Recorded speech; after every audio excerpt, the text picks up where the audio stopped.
Hello and welcome back onto the UK Lens. Well, let's take a look at the latest knife crime statistics. Well, according to information, 6% of there's been a 6% increase in knife crime in England and Wales in 2022.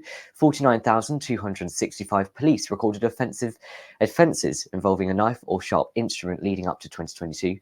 282 murders involving a knife or sharp instrument leading up to March 2022 in the 12 months before. That's the highest since 1946.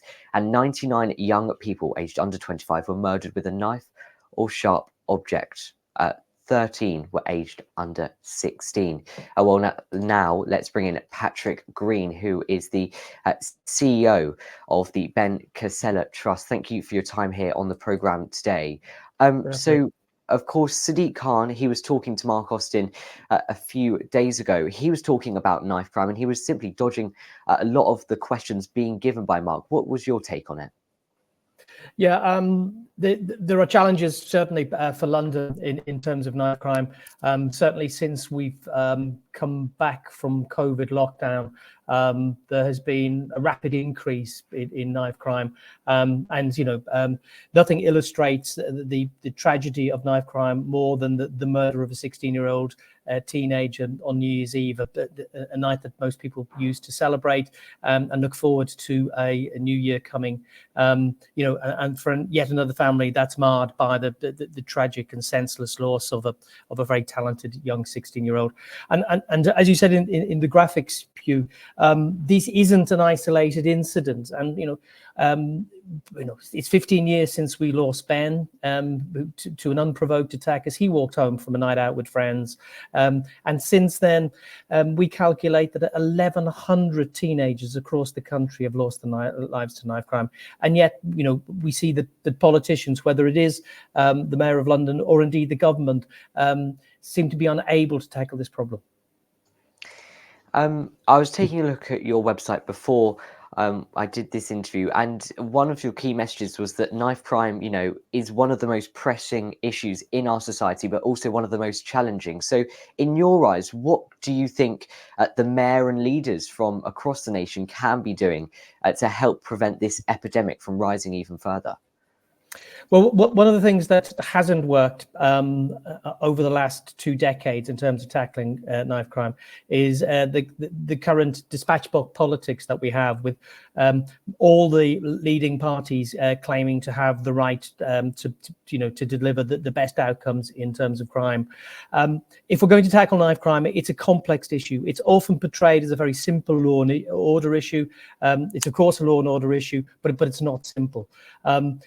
The police do a fantastic job of trying to reduce knife crime, but they can't solve it, and that can only be solved by tackling the root causes of knife crime, and they're complex. That's what we're looking at: deprivation, we're looking at poverty, we're looking at social exclusion, we're looking at the world of criminality and gangs and drugs. All of these things are difficult subjects to tackle and require both cross-party and cross-government approaches to do that. It means a strategy not dissimilar to climate change, something that will sit in place for 10 years, that irrespective of who's elected, that they are committed to delivering on. We get too many chopping and changing in terms of policies, and particularly in terms of funding. So, the mayor would have talked about some of the positive things that have happened in London, and there has been some positive things, particularly the introduction of the Violence Reduction Unit. But the challenges there are that we're often bringing in new interventions, while other interventions which are working well are closing down due to funding needs. So you're never actually building on solid foundations. You're always starting from the very bottom. That thinking, that mentality, and that approach has got to stop. Otherwise, we will continue to talk about knife crime, and it will continue to be one of the most pressing but overlooked problems that this country has. I want to talk about Harry Pitman. You talked about him briefly a moment ago. We've just heard the news that a 15-year-old boy has been arrested on suspicion of his murder as well. Just give me your thoughts, and what does this show about society now? Well, it's a tragedy on a number of levels. It's a life sentence for Harry's parents, friends, and family. That the pain and suffering never eases. It never gets better. We know that 15 years after losing Ben. And from the other side, for a 15-year-old boy who's now going to be incarcerated. that his life is changed also. There are no winners when it comes to knife crime, it has a ripple effect into our society and into communities. It causes trauma, and what we know about knife crime is also that when young people feel unsafe, some young people then believe in the myth that if you carry a knife, you protect yourself. So if you're growing up around a lot of knife crime, for some young people, they make the incorrect decision that they too think they need to carry a knife to protect themselves. And knife crime just cycles out of control as a result. I would also say that one of the things that has to change is the interaction the social media companies have, or non-interaction in terms of tackling this issue.